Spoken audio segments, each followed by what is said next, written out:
You walk through life thinking people are the reason behind your anger, as if they hold some invisible switch inside you. One word, one glance, one moment of delay, and something within you erupts without permission. But what if the truth is far more uncomfortable? What if no one is pressing that button at all, and the fire you feel has always been lit from within you? Have you ever noticed how quickly you get shaken by other people? A small comment, a rude tone, someone ignoring you or cutting you off in traffic, and suddenly something inside you reacts. Your chest tightens, thoughts speed up, and anger appears as if it was already waiting there. It starts to feel like people are constantly triggering you, like the world is filled with individuals pushing your limits. But what if none of them are actually creating your anger? What if every moment of irritation, every emotional explosion, is not really coming from outside, but from within you? From the way you interpret things, from the expectations you quietly carry about how life and people should behave. We usually believe that anger is caused by others, that someone made us angry. But anger is never really out there. It is something that rises inside you. It is a resistance to reality, a tightening of your inner state when life does not match your expectations. The world will never move exactly the way you want it to. People will act unpredictably. They will misunderstand you, disappoint you, sometimes even hurt you. That is simply how human behavior is. But the real question is, why should their behavior control your inner peace? Anger begins when we insist that life should be different from what it is. When reality does not follow our imagined script, we resist it, and that resistance becomes pain. It slowly burns from within. Think of anger like holding a burning coal with the intention of throwing it at someone else. You might succeed in throwing it, but your hand is the one that gets burned first. That is exactly how anger works. We believe we are harming someone else with our reaction, but in truth, we are the ones who suffer most. It is like drinking poison and hoping the other person feels sick. Strange, but that is what anger does to us. It convinces us we are in control, while quietly damaging our own peace. Now, the point is not to suppress anger or force it away. It is also not about expressing it blindly. The real shift happens when you start observing it, when you become aware of it as it arises. The next time someone upsets you, pause for a moment. Notice what is happening inside your body, the tightening in your chest, the shallow breathing, the flood of thoughts defending or attacking. Watch how quickly the mind starts building arguments, replaying scenes, preparing responses that may never be spoken. Just observe it all without jumping in. It is like watching dark clouds forming in the sky. You are not the storm itself. You are the one who sees it forming. And when you observe anger in this way, something interesting happens. It starts to lose its strength. It cannot survive clearly seen awareness. Anger depends on unconscious reaction. The moment you become fully aware of it, it begins to dissolve. Many people say they cannot control their anger. They say, "But they hurt me, they insulted me, they betrayed me." And yes, those things may happen. But acceptance does not mean agreeing with wrong behavior. It simply means acknowledging reality as it is, without adding extra suffering on top of it. If someone calls you something insulting, you have a choice. You can react, defend, or attack back, or you can simply see it for what it is. Just words shaped by that person's mindset, their emotions, their conditioning, nothing more. It does not define who you are unless you allow it to. Most of the time, it is not events themselves that disturb us. It is the meaning we attach to them. If you remove that inner commentary, the same situation loses its power over you. Like wind passing through trees, it comes and goes without leaving damage. Anger is not something forced upon you. It is something you keep accepting unconsciously. And anything that is accepted can also be refused. You cannot control how people behave, what they say, or how they treat you. But you can decide whether you absorb it or let it pass. This is not weakness, it is freedom. Because the moment you are no longer easily provoked, you regain control over your inner world.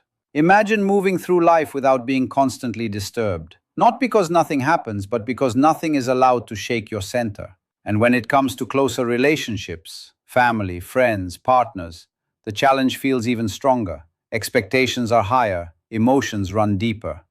You expect understanding, loyalty, and care. And when those expectations are not met, the pain feels personal. But even here, the principle remains the same. The deeper your expectations, the deeper your potential frustration. And the more you depend on others to behave a certain way, the more control you give away over your peace. True stability does not come from people always treating you right. It comes from learning how to remain steady even when they do not. And when people fall short of your expectations, frustration rises inside you. But pause for a moment and ask yourself, were they ever meant to live according to your script, or are they simply living as human beings, imperfect, unpredictable, and free? Love was never meant to be control. Real love gives space, even for disappointment. It allows the other person to be fully themselves, and in that space, there is no room for anger. Because genuine love does not demand that others become what we want, it accepts them as they are. The moment you stop forcing people into roles you've created in your mind, something shifts inside you. Life becomes lighter again. You begin to observe others differently. Their habits, their flaws, even their betrayals no longer hit you the same way. Instead, there is a strange sense of understanding, almost humor, as if you are watching a scene unfold in a larger play of human behavior. Anger doesn't disappear because people suddenly become perfect. It fades when your need for them to be different finally lets go. The real issue was never their actions. It was your inner resistance to those actions. Try this the next time anger rises. Stop for a moment, take a slow breath, and ask yourself what exactly you are pushing against in this moment. If you look closely, you will notice it is always reality not matching your expectation. Someone said something you didn't want to hear. Someone behaved in a way you didn't approve of. Life simply didn't follow your preferred outcome. But why should life obey your preferences in the first place? Everything in existence moves according to its own rhythm, not your expectations. When you stop resisting and start allowing things to be as they are, something softens inside you. The heat of anger slowly fades away. What replaces it is a kind of clarity. Sometimes it may feel like sadness, sometimes even laughter, but that burning intensity disappears. Because anger only survives where resistance exists. Without resistance, it has no ground to stand on. And anger is not only directed outward, often it turns inward as well. Think about how often you become upset with yourself. You make a small mistake, forget something important, miss an opportunity, and immediately the inner voice begins to attack. You call yourself careless, foolish, not good enough. In that moment, you are doing to yourself exactly what others do when they insult you. So the conflict is not just with the world outside, it is also within you. A part of you criticizes while another part receives the criticism. Both sides are you, so why continue this internal fight? What if instead you allowed yourself to be imperfect without judgment? This is where real change begins. The moment you stop attacking yourself for your mistakes, something powerful shifts.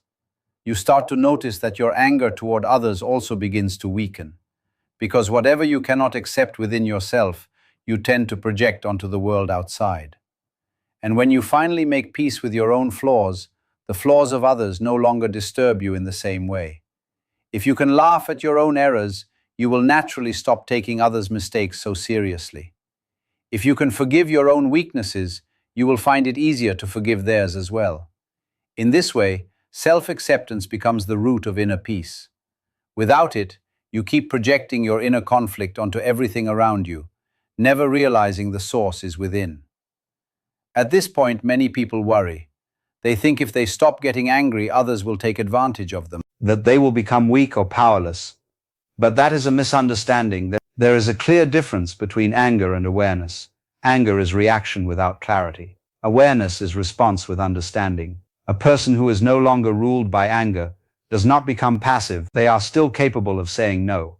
They can set limits. They can walk away when needed. The difference is they do it without inner poison. Their actions come from strength, not emotional explosion. And because there is no rage clouding their mind, their responses become far more precise and effective. Think of leadership. When someone leads through anger, they may create fear for a moment, but eventually they also create resistance. When someone leads with calm clarity, they earn respect and trust. The same applies in every role, whether as a parent, a partner, a teacher, or a friend. Shouting might force obedience temporarily, but it rarely builds true trust. Calm firmness, on the other hand, carries a silent authority that people naturally respond to. So freedom from anger is not weakness at all. It is a deeper form of control over oneself. It is easy to dominate others through fear. It is far more powerful to remain untouched by their actions. To develop this inner mastery, start by observing yourself throughout the day. Pay attention to your reactions before they fully form. Notice the small moments where irritation begins to appear. Someone is slow in front of you. Someone interrupts your sentence. Someone disagrees with your view. In that instant, do not immediately react. Pause, take a breath, and simply recognize this is where anger could begin. When you catch it early, you are no longer trapped by it. You don't feed it. You don't allow it to grow. Instead, you become the one who sees it, and in that awareness, it loses its power over you. With time, this understanding becomes natural. You start moving through life differently. Things still happen around you, people still act unpredictably, but inside you there is no easy ignition. The sparks are there, but they don't find anything within you to burn. The second practice is surrender, but not in the sense of giving up or becoming powerless. It is more about releasing the constant need to control everything. When you expect life, people, and situations to always match your preferences, disappointment becomes unavoidable. But when you allow things to unfold as they are, there is nothing left to fight against. Try this in real moments. When something disturbs you, instead of reacting immediately, ask yourself gently, can I allow this to be as it is? You might notice something surprising. Most of the time you actually can. And in those rare moments when action is truly needed, you respond much more effectively, because your mind is clear, not clouded by anger. The third practice is humor. It is amazing how quickly laughter can dissolve anger. When you begin to see how serious we make things, how tightly we hold on to our reactions, it almost becomes funny. Life is unpredictable. People behave in strange ways. But so do you, when you really look closely. Someone cuts you off in traffic. In that moment, do you really think it is personal? Or is that person just lost in their own thoughts, problems, and distractions like everyone else? When you see that everyone is simply trying to navigate life just like you, anger loses its grip, and in its place something softer appears, understanding. And understanding naturally turns into compassion, which is the opposite of anger. The fourth practice is remembering that life is temporary. It may sound heavy, but it brings clarity. Every person you meet, every situation that irritates you, is not permanent, including you. Everything is passing. So is it really worth spending your limited time in resentment, arguments, and frustration? If you truly imagined that today might be your last day, would you waste it holding on to anger over small things? Most anger exists because we forget how brief life actually is. When you remember this, something shifts inside you. You become lighter, more patient, less reactive, more forgiving. There is no time for bitterness when you see how quickly everything moves. Here is something important to understand. Anger is rarely what it appears to be. Most of the time it is a mask. Behind it there is usually something softer: fear, pain, sadness, or hurt. Maybe fear of being rejected, maybe the pain of betrayal, maybe the feeling of being misunderstood or unseen. When anger shows up, instead of feeding it, look beneath it. Ask yourself what is really there. When you allow yourself to feel those deeper emotions, something changes. The anger loses its function. It was only protecting you, a shield. But once you are willing to feel what is underneath, the shield is no longer needed. And in that honesty, you become more real. You stop defending a fragile image of yourself. You simply exist as you are. And in that space, there is less to protect and less to fight for. Anger is never truly about other people. It is always connected to something within you, your expectations, your attachments. Your inner wounds, the world and the people in it simply reflect what is already inside. If you learn to observe instead of react, you might even begin to appreciate this reflection. Even the people who challenge you the most are showing you where you are still attached, where you are still sensitive. In that sense, they are not enemies, but messengers. And when you see life this way, anger slowly transforms into gratitude. Just imagine reaching a point where you are even thankful to the situations and people who once disturbed you deeply. This is the shift awareness creates. What once felt like fire now becomes insight. The same experience that burned you before now begins to teach you. If you truly want to move beyond anger, stop trying to control everything. Stop insisting that life should follow your exact design. Instead, learn to move with it. Life is not a fixed pattern. It is more like music, unpredictable, changing, full of rhythm and surprise. If you try to force it into one rigid tune, you will suffer. But if you listen and move with it, even the difficult moments start to feel like part of a larger flow. Anger is really just resistance to that flow. When you stop resisting, you start dancing with life instead of fighting it. And in that dance, you become lighter. Of course, the first spark of irritation may still appear. That is natural. But over time, it no longer grows into a fire. You notice it early, you see it clearly, and you let it pass. Like a cloud moving across the sky, it comes and goes without leaving damage behind. Now imagine living like that, moving through the world without being constantly disturbed, meeting insults without losing your center, facing betrayal with understanding, handling frustration without losing yourself in it. This is not an ideal fantasy. It is what naturally happens when anger is seen clearly for what it is. Start practicing this today. Watch your reactions. Notice when anger begins to form. See how it rises when life does not match your expectations. And instead of feeding it, gently release the demand for things to be different. Allow life to be what it already is. Laugh when you can see the absurdity of your reactions. Remember how brief everything is.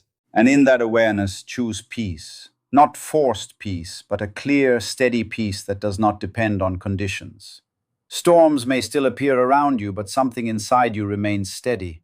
And in that steadiness, you begin to affect the space around you too. Because inner calm is not isolated, it spreads quietly. This is the real gift of mastering anger. You do not just free yourself, you also create space for others to breathe more easily around you. Because just like anger spreads, so does peace. And the world in its own quiet way needs that peace from you. What you're really looking at here is not just managing anger, but understanding how perception creates emotional reality in the first place. Anger feels immediate and external, like it is caused by events or people, but it actually forms in the space between what happens and what you believe about what should have happened. Two people can go through the same situation and have completely different reactions. One stays calm, the other explodes. The event is identical, but the interpretation is not. That gap is where anger is born. It is not the world pressing a button inside you. It is the mind comparing reality to an invisible standard and rejecting the difference. A big reason anger feels so justified is because it always arrives with a story. The mind doesn't just say, "This happened," it says, "This shouldn't have happened." That extra layer is what turns experience into emotional fire. Without that judgment, there is still awareness, even discomfort sometimes, but not the burning need to attack or resist. There is also something interesting about how quickly anger becomes identity. In the moment of reaction, you are no longer just someone observing a situation. You become the one who was disrespected or the one who was wronged. The mind builds a temporary self around the injury. And once identity gets involved, letting go feels like losing something important, even if that something is just a thought. That is why anger often feels protective. It creates the illusion that you are defending your dignity, your value, your place. But if you look closely, dignity does not actually need defense in that explosive way. What needs defense is a mental image of yourself that feels threatened.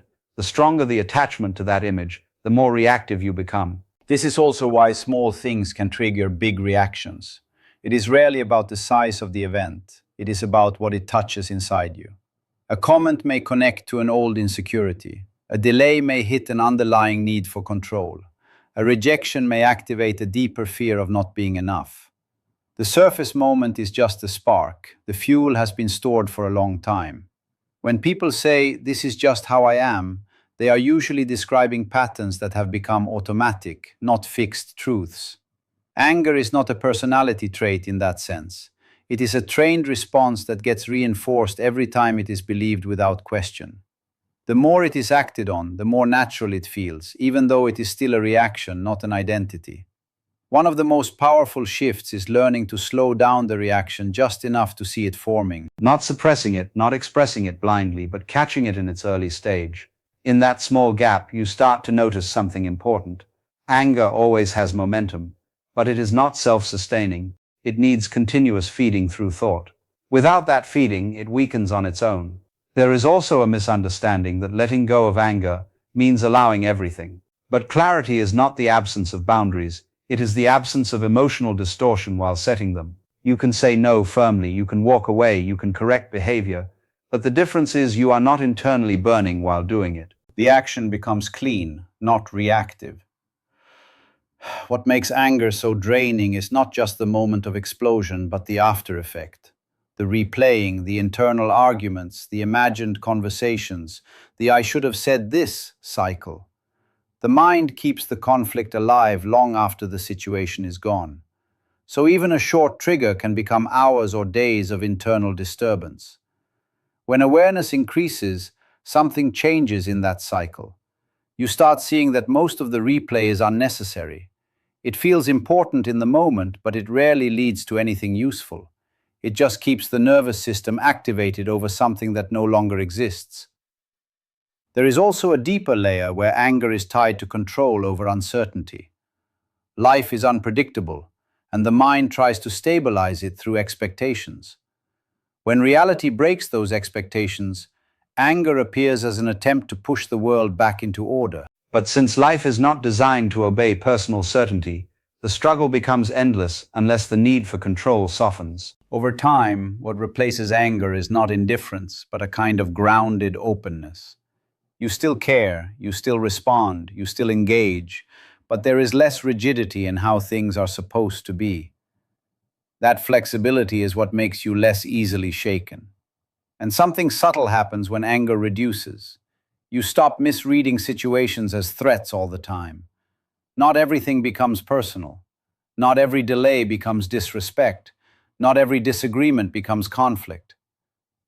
The mind becomes more accurate in its interpretation of reality, and with that accuracy comes peace.